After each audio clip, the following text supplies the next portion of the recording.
নমস্কার বন্ধুরা, আমাদের রান্নাঘরে আপনাদের সবাইকে স্বাগত জানাই। আজকে আমি একটা অন্য ধরনের রেসিপি নিয়ে আপনাদের সামনে চলে এসেছি।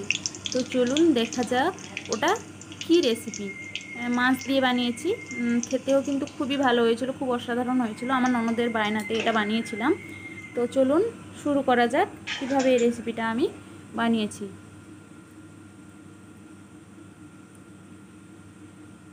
প্রথমে আমি এদিকে দেখুন সব কিছু জিনিস দেখিয়ে নিচ্ছি। মাছ, কর্নফ্লোর, গুঁড়ো মশলা যা কিছু নিয়েছি সব কিছু দেখিয়েছি। এবার কড়াইটায় জল দিয়ে মাছগুলো দিয়ে দিব। গ্যাস ধরিয়ে নিয়ে একটুখানি মাছটা সেদ্ধ হতে শুরু করলে এর মধ্যে দিয়ে দিচ্ছি হাফ চা চামচ লেবুর রস। তাতে মাছটা একদম একটু টেস্ট ভালো হয়, তাই জন্যই দিচ্ছি। তো লেবুর রস দিয়ে ভালো করে এটাকে একটুখানি নাড়িয়ে নিব আর একটু ঠান্ডা করে তুলে নিব। গ্যাসটা কিন্তু বন্ধ করে দিতে হবে। তারপর তুলে নিয়ে থালাতে এভাবে ভালো করে কাঁটা ছাড়িয়ে নিয়েছি। কাঁটা ছাড়িয়ে মাছটাকে ঝুরঝুরে করে নিতে হবে। তারপর এদিকে কড়াই ধুয়ে বসিয়ে কড়াইয়ের মধ্যে তেল দিয়ে দিলাম। তেল গরম হলে একে একে দিয়ে দিব লঙ্কা কুচি, পেঁয়াজ কুচি। দেখুন লঙ্কা কুচি দিয়ে দিয়েছি। লঙ্কা কুচিটা একটুখানি ভাজা হলে দিয়ে দিচ্ছি পেঁয়াজ কুচি। পেঁয়াজটাও হাফ ভাজা হয়ে গেলে ভালো করে নাড়িয়ে চাড়িয়ে হাফ ভাজা হয়ে গেলে তার মধ্যে আমি একে একে সব কিছুই দিব।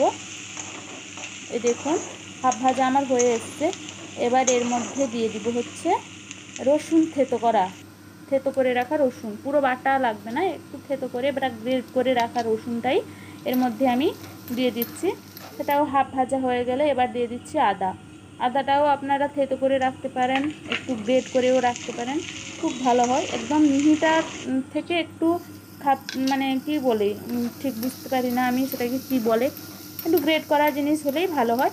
তারপর মধ্যে দিয়ে দিচ্ছি টমেটো দিয়ে মশলা পরিমাণ মতো লবণ দিয়ে দিচ্ছি। লবণের পরে এখানে যে গুঁড়ো মশলাগুলো আমি ইউজ করছি, লঙ্কা গুঁড়ো, ধনে গুঁড়ো, জিরে গুঁড়ো, হলুদ গুঁড়ো, সব গুঁড়ো মশলাই এর মধ্যে দিয়ে দিলাম। তো গুঁড়ো মশলা দিয়ে সেটাকে ভালো করে একটুখানি ভেজে নিলাম। তারপর দিয়ে দিচ্ছি ডিমের কুসুম, যে ডিমটা ফেটিয়ে রেখেছিলাম সেই ডিমের কুসুমটা আমি এখানে দিয়ে দিলাম। আর বাকি যে একটু কুসুম থেকে গেলো সেটা আর তুলতে পারলাম না, সেটাকে ওই ডিমের সঙ্গেই ফেটিয়ে নিয়েছি, ডিমের সাদা অংশের সঙ্গে ফেটিয়ে নিয়েছি। এবার ডিমের কুসুমটা দিয়ে একটুখানি ভেজে তার উপর দিয়ে দিচ্ছি আমি মাছগুলো। দেখুন ছোট ছোট একবারে কাঁটা ছাড়িয়েও রেখেছি, কাঁটা একটু থাকলে চলবে না, এটা বড় সাইজের যে কোনো মাছ হলে হতে পারে। আমি কিন্তু এখানে রুই মাছে করেছি, আপনারা কাতলা মাছেও করতে পারেন, খুবই টেস্ট হয়। তো ভালো করে এটাকে কাঁটা ছাড়িয়ে রেখেছিলাম, এটা মিশিয়ে নিচ্ছি একটুখানি লেবুর রস দিয়ে ভালো করে সব কিছু ভেজে নিচ্ছি। একটু ভাজা হয়ে গেলে এখানে আপনারা কিন্তু কাসুরি মেথি একটু ভেজে, শুকনো খোলায় কাসুরি মেথি ভেজে আপনারা এখানে অ্যাড করবেন, খুব ভালো লাগে খেতে। আমার কাছে ছিল না তাই আমি দিতে পারিনি, এখানে শুধুমাত্র আমি সয়া সস দিয়েছি। আপনারা গরম মশলা গুঁড়ো, কাসুরি মেথিও একটু দিতে পারেন। হ্যাঁ, আমি এখানে একটু গোলমরিচের গুঁড়ো দিয়েছি, কিন্তু সেটা ক্যামেরাবন্দি হয়নি, তার জন্য আমি খুবই দুঃখিত। এবার সেটা ভাজা হয়ে গেলে তুলে নিয়ে ঠান্ডা করে নিচ্ছি। উল্টো দিকে আমি কড়াই কিন্তু ভালো করে ধুয়ে পরিষ্কার করে ওটাকে বসিয়ে দিয়েছি, তেল গরম করতে বসিয়ে দিয়েছি। তো এদিকে আমি এইভাবে দেখুন রোলগুলো বানিয়ে নিব। আমি কিন্তু এইভাবে গোল গোল করে সাইজ দিয়েছি, আপনারা যে কোনো আপনাদের মতো করে শেপ দিবেন।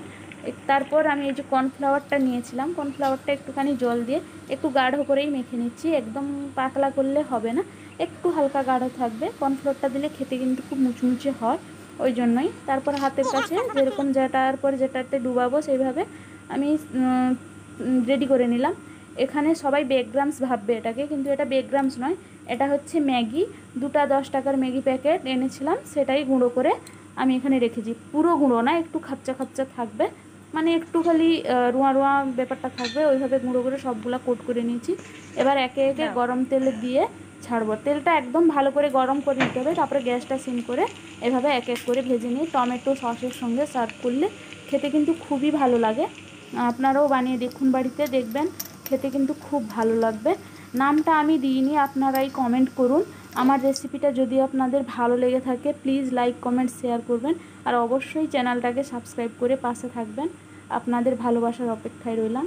ধন্যবাদ।